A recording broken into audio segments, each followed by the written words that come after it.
wake of rapid industrialization and urbanization, Indore consistently ranks as India's cleanest and greenest city.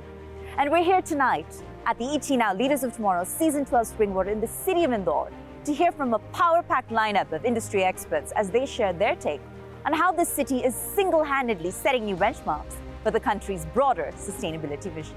On the show tonight, we bring you Abhishek Mishra, Professor of Indian Institute of Management, IIM, Indore, Atul Bharat, Group Director of Acropolis Group of Institutions, and Pratap Nair, Co-founder, InSpace and Co-founder, Indore Entrepreneurs Network.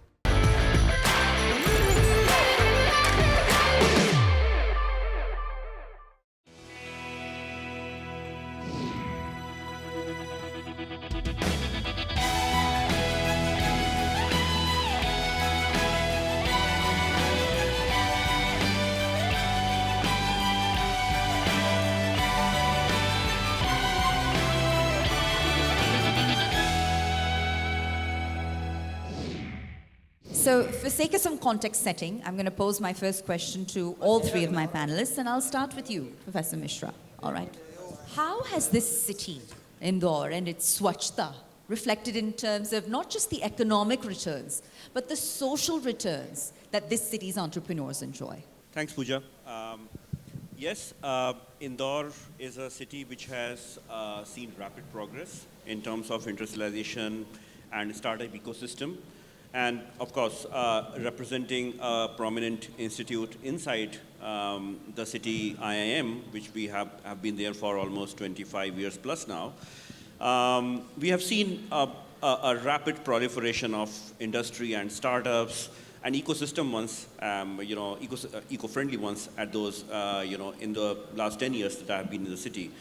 I think what I can contribute from my side based on my experience with the city is that Indore is a city which has entrepreneurship as its core inside all the people that are here. What I've realized is that there's a huge fervor, huge energy in people in Indore to have their own business rather than taking up, let's say, a job somewhere. And that's what I realize not only leads to economic growth of the city because you become a job provider rather than being a job taker. But at the same time, I see a lot of social capital being generated. You get to meet these energetic people, at different fora inside the city and even outside sometimes. And you see that energy in the people. And I feel that entrepreneurial energy that Indore represents is, I think, unique. I have traveled places, I have seen cities. I belong to a different city than Indore. And I don't think I've seen a city where there's so much forward-looking approach, so many dreams people have. And that, I think, separates Indore from any other city that I've been to. And I've been to many. So, yeah, it's a beautiful place to be in. Well, it certainly is beautiful, and I want to build on your comments because what I would consider to be particularly unique, coming to you, Professor Bharat, is the entrepreneur's inclination towards looking at business through the lens of a triple bottom line.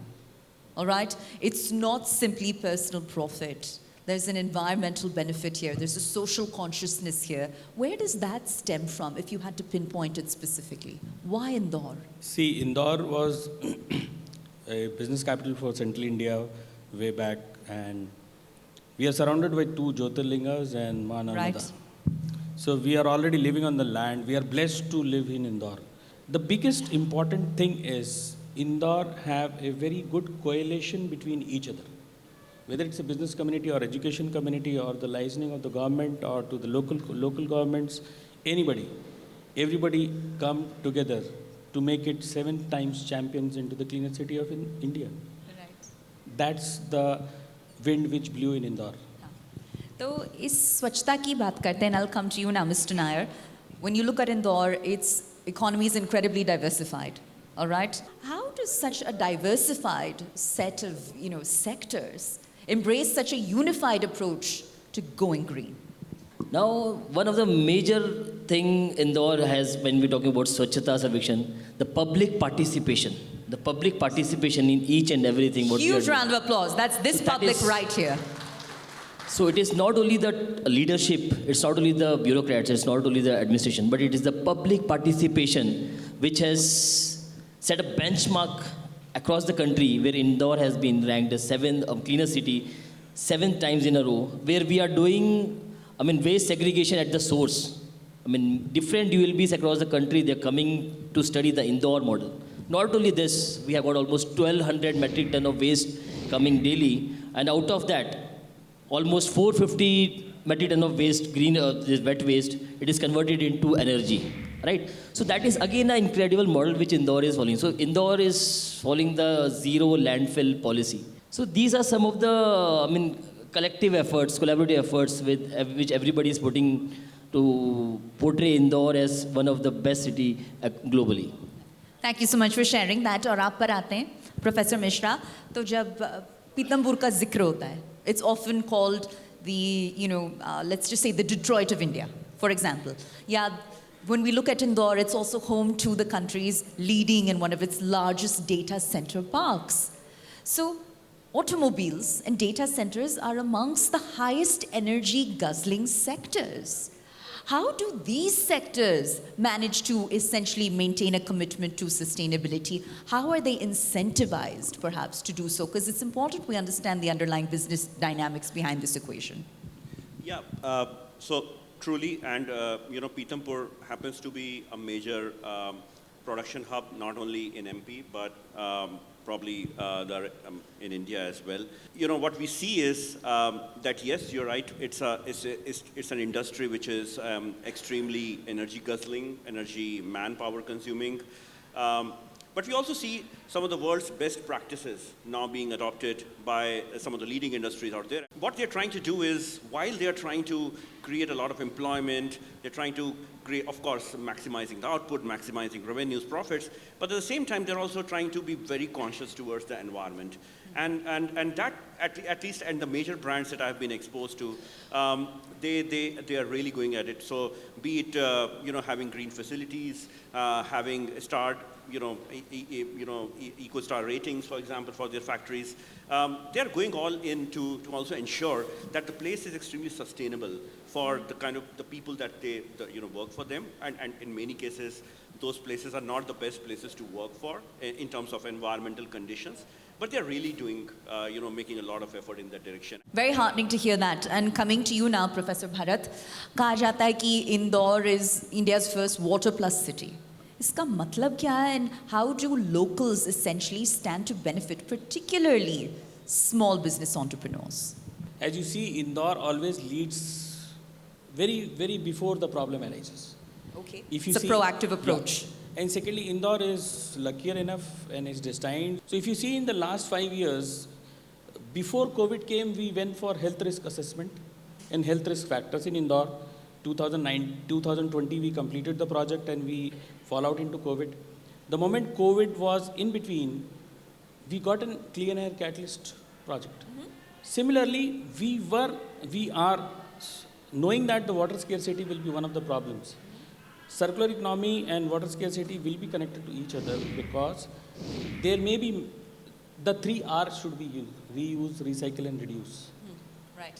And solar and water both are the challenges in which we are working. And I think Indore local government is working into very fascinately for that. And there's a lot of awareness campaign going on around the city, including public-private partnerships and the NGOs who are working for the same.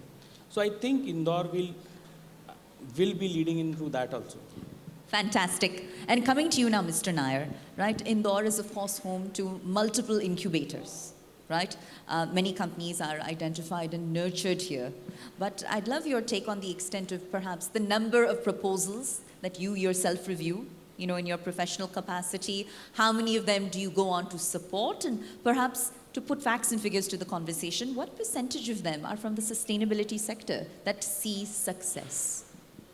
So when we talk about the various proposals that we are getting, related to sustainability sector, so more of the startups today, today's era, they are focusing on sustainability, right? When we all are talking about sustainability, so there are many startups which are working on, renewable energy sources, many startups which are working on waste management, many startups which are talking about solar energy, right? Many of them are talking about agriculture. So the percentage right now should be around 30 to 40% startups from That Indore high. itself. Yes, That right, high. which are right now talking about sustainability. And moreover, the incubation centers which have come up across, I mean, I'm having some figures of Indore only, but across the state also, I mean, it's more than 120 incubation centers which have come up across the state in various institutions or, I mean, government sectors.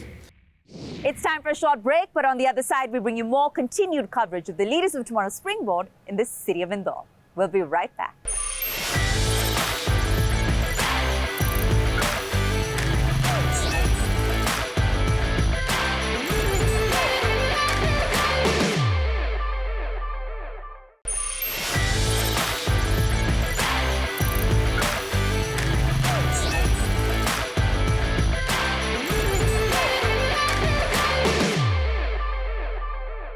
Welcome back. We're here at the ET Now Leaders of Tomorrow Springboard in the city of Indore. And tonight we're joined by a distinguished panel of domain experts as they weigh in on how the city has approached an eco-friendly and future-ready approach to conducting business that's now defining the country's broader sustainability agenda. Let's listen in.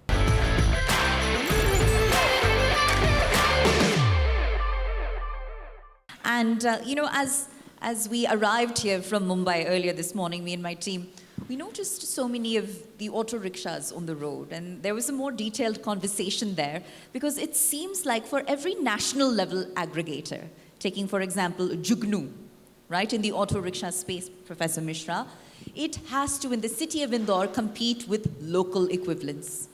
So clearly there is a passion for homegrown entrepreneurship here. Tell me more about that and how that essentially sets the city up for success. Yeah, thanks, Pooja. So as I kind of started off in the beginning, that Indore has this vibe of entrepreneurship around it.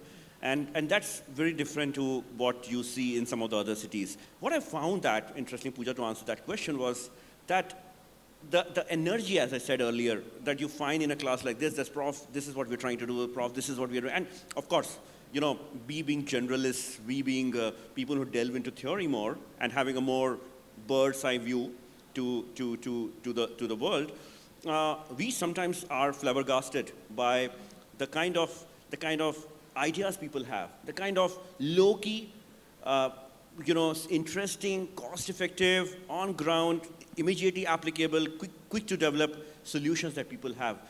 And that is something that is unique to the city, in my opinion. Well, of course, tonight there's so many, recent startups and cutting-edge startups we can talk about. But if we switch gears for a moment, coming to you now, Professor Bharat, if we were to look at, for example, Radio Mirchi, or if we were to look at Airtel, they all conducted a soft launch in Indore before they went national. So I will again ask the question, because now we've covered all shades of the rainbow. Why Indore? Most important thing what I could see in startups in Indore as they do not fly high. There are two things. One is outside box thinking. Sure. And one is inside box thinking. Indoreans are inside box thinking. And being Indore in tier 2, nobody gives fund to Indoreans. If you want to go and sit in Bangalore, Mumbai, Pune, Hyderabad, you get funds. But Indore startups are sturdiest. They have a grit, they have a resilience, they have persistency because they do whatever they have in their hand. And they prove themselves as the best. And that's Indore is all about. Phenomenal, phenomenal. Indore made headlines as the first Indian city to provide widespread complementary Wi-Fi to its citizens, and that too by way of a business model that at the time proved to be profitable. How did they do it? And why can't the rest of India catch up? So as far as I remember, free Wi-Fi concept is started. Keeping in mind, basically, Indore is Central India's largest education hub also. And we have got more than, 2 lakh students who are coming from across neighboring cities or neighboring states to pursue various education. Like Indore is the first city to have both IIT and IIM, you already mentioned over here, right? And apart from that, Indore is again land of many of the prominent coaching institutes. Talk about civil services, talk about medical or engineering. So the concept, as far as I remember, it was Reliance who started, first of all it started. They got installed free Wi-Fi across the prominent squares in the city. And the scene used to be that, I mean, students, prominently the students, they used to sit behind, in the network area of that tower Right. to get free Wi-Fi access. So the concept is nothing, but it is all towards, we are moving towards digitalization. And when we talk about digitalization, it cannot be realized without seamless internet services. So that is, again, I mean, I can say like, it will be a PPP model, again, being tested in Indore. And once it is tested and tried in Indore and it goes successful, it will be replicated across the country. Well, we very much look forward to that. And coming to you now, Professor Mishra, the average literacy rate in India is roughly 74%. Or the literacy rate in Indore is upwards of 85%. All right? So that delta is fairly staggering. Okay, to what extent does that factor into this social consciousness that you see in the air? Does it take an education to essentially, develop that sentiment? Or are the two completely unrelated? Interesting. Of course, we know that Indore is like, of course, one part of it is like one big university. There's certain places in Indore where you just go and just see students teeming, with exuberance, with the energy, and a part which is related to the previous point I was trying to make about test marketing, Indore being a favorite run at that, is that Indore also happens to be a very stable city and market that way, with not too much inflow and outflow of population. And so what that does is a lot of people who are in Indore want to make up their lives in this city only. They don't want to go anywhere. And which means that if you want to you're looking for a better livelihood, a better quality of life while staying in the city, and with the kind of educational facilities that we have. So with that kind of infrastructure available, right from the schooling level, the students getting, energized and going to good colleges, some of them landing up in IITs and IIMs inside Indore. What that does is they're so ingrained into the city, getting the best education is that they also become extremely socially conscious about the city as well. I want to ask one last question very briefly to all three of my panelists. We've featured you here on stage because in your personal capacity and in your professional capacity, you have in one way or another represented the voice of the small business community here. So for the benefit of our audience, I'd like for you to share, the services or the support that you have on offer and how this audience could potentially connect with you and capitalize on what you have to share. Let's start with you, Professor Mishra. Sure, Pooja. So yes, as I was talking about earlier, I am Indore being an institute of prominence, not only in India but globally as well. Sitting in Indore has a very important responsibility towards the local community. And in terms of, it is the case that, being a central institute, most of the demographic of the institute is not necessarily from Indore, though we have a good number of people who are from Indore as well. So we do share, and very strongly at that, to give back to the community. And that's why we have a multitude of activities and interests that we have to do the same. So of course, like I mentioned, there is the industry interface office that we have inside the campus. And that tries to maintain very active coordination and connection with local industries to see what are some of the real-time problems that we can solve for them, which includes pro bono consulting solutions that we can provide to local industry. So in case, let's say you have a concern with your organization in any form, be it marketing, be it operations, finances, and so on, feel free to reach out to the Industry Interface Office of IIM Indore, and they'll be able to help you in some way. The most likely model that you'll face is a couple of our really bright MBA students might be happy to work on a project for you, guided by a faculty mentor. All right. I'll come to you now, Professor Bharat. How can you help the entrepreneurs in this very room? Yeah, Indore had given a lot to me, and I had grown in Indore, and I had seen it from last 25 years. I work with academic fraternity, entrepreneurship, innovation. I teach creativity and innovation. And I'm a US nominee of US Department of Washington on social entrepreneurship. Sure. So we were the first to get 1 crore funding for developing an idea lab, where we had developed a full-fledged idea lab. We have a center of excellence with SKF on bearing maintenance, calibration, and so on. In government, recently on 12th of December, CII had awarded IIT Madras as one of the best institutes in IP technology transfer from MSME. And I think Acropolis is the first institute in state of Madhya Pradesh which got IP technology transfer gold award from CII. We are working very closely with MSME on their problems and solutions, and we did 3 IP technology transfers and patented joint patents with MSMEs in city of Indore. So any MSME, any small merchant trader having a problem can come to us, reach out to us. We have a very strong industry interface cell with 50 PhDs in engineering, 11 in pharmacy and biosciences, and 15 into mechanical and fluid sciences. So for MSMEs, we are all education, be it at IIM, be it Acropolis, be it any institute, we are all available. I will be happy to take the problems from MSME, get it sorted in my labs, do a joint patent, and rock on, that's all. Golden opportunities here, ladies and gentlemen. Absolutely golden opportunities. And I'll give you the last word, Pratap. And what I simply want to ask you is what the same question I posed to the other gentleman. If an MSME is to knock on your door for support, what can they expect to receive in return? Thank you. So, how I can help you out is, since last couple of years, I've been working with the Mayor of Indore. I got an opportunity to work with the Mayor of Indore and understand the public administration, civic amenities in a far better manner. So almost 1.5 years back, we started a program that was the flagship program across the country. That was internship with mayor program. The agenda behind starting that internship program was not for the internship. It was a win-win situation for the municipal corporation as well as for the students who are studying in Indore. Now students studying in Indore, they've got innovative ideas.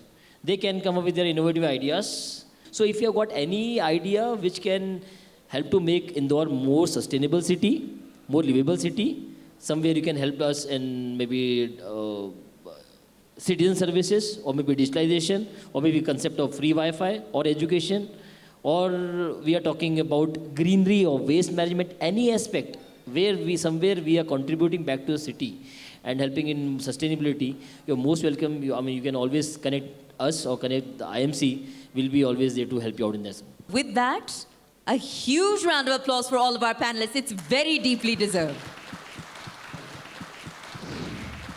With that, our coverage of IDSC First Bank presents ET Now, Leaders of Tomorrow, Season 12 Springboard comes to a close. I'm Pooja Jain signing off from the city of Indore. We'll see you next time.